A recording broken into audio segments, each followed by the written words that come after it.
Now, London's population has surged to a new record high after a sharp rise in migration and a reversal of the COVID-era race for space.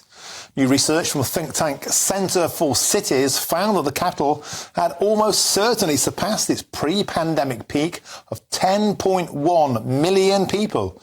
A large increase in international migration explained the majority of the increase over the last 2 years, the report found. I'm delighted to say I'm now joined in the studio by the Executive Director of Migration Watch, Dr. Mike Jones. Welcome to the show. Always a pleasure to have you. So on the one hand, people say, who'd want to live in London? The answer is a lot of people, and 10.1 million now. And this has been driven in large part by a surge in people from overseas coming to the capital, placing huge strain on public services. That's correct. I mean, the Centre for Cities, they looked at numbers between mid-2019 and mid-2021, and they found a population increase in London of around 75 million. However, that was pretty much reversed the year after. We had a population increase of 66 million. 66,000. Even that would be too much for London. So it was 75,000 left during the COVID period. 66,000 came in, but that's just grown and grown and grown. It has, precisely. And they identified two factors that contributed to this population increase. Changes in work habits and people moving out of the capital on the one hand, and also international migration. Although the report tended to kick that into the long grass, it focused very much on working habits and relocation. And what that's had is an impact at grassroots level. I believe you have some information about some of the waiting lists now that people are facing in certain areas of London. Yes, I mean, the Evening Standard did an investigative research into, a trust in northwest London, and they found that, waiting times for operations were around 18 months. So obviously, immigration does have an impact on the quality of life. London is more dishevelled, more congested. We're living in smaller homes, renting in smaller flats, but it also poses a risk to people's lives, simply because of the pressure on waiting lists. And people might say, it's London, why should I care about London? But this is being replicated across the country because, of course, people flock to urban areas because that's where the work is. That places huge pressure on housing, on schools, on dentists, on GPs. We all know that. And this is something which isn't going to end anytime soon. No, it's not. You've got to remember, in 2020, net migration was around 90,000. 2022, according to revised ONS figures, that was around 745,000. So there's been a huge increase there.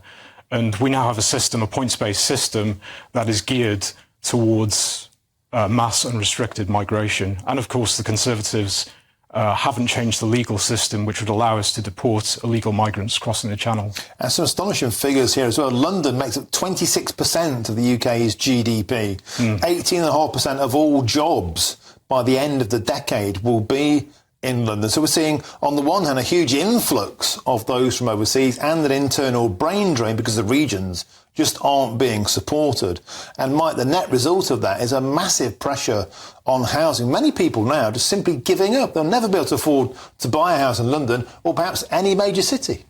Yeah, it damages people's disposable incomes because people are renting mouldy shoe boxes and spending half their disposable income for the pleasure.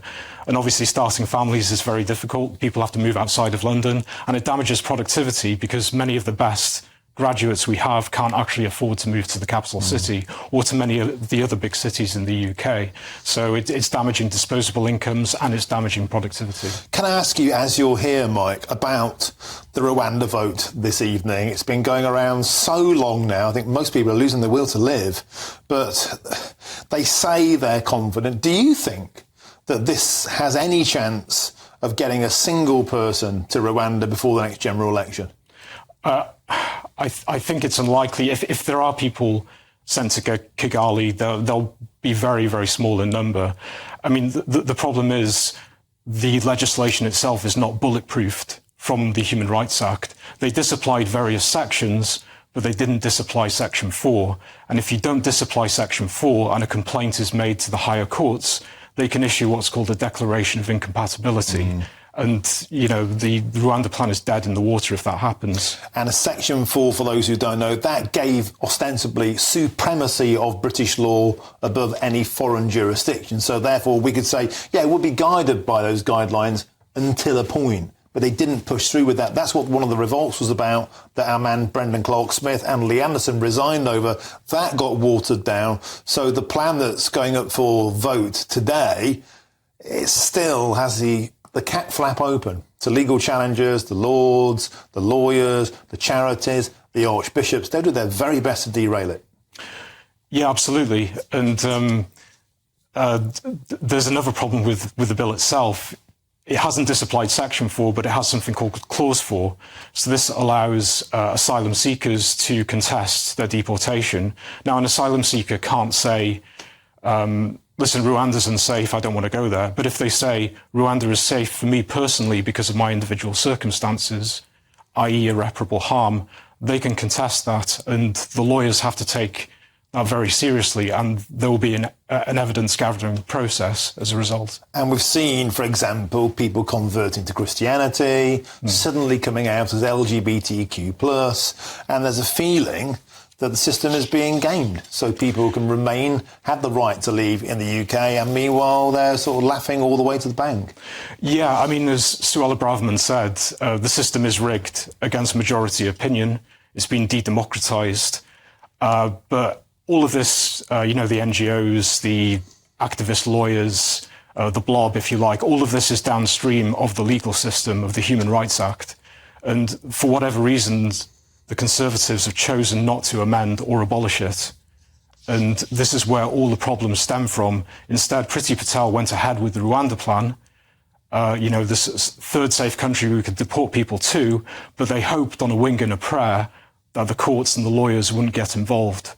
But oh boy, were they wrong. Yeah, and let's see. Thank you very much for joining us in the studio. That's the Executive Director of Migration Watch UK, Dr. Mike Jones. Thank you. Always a pleasure.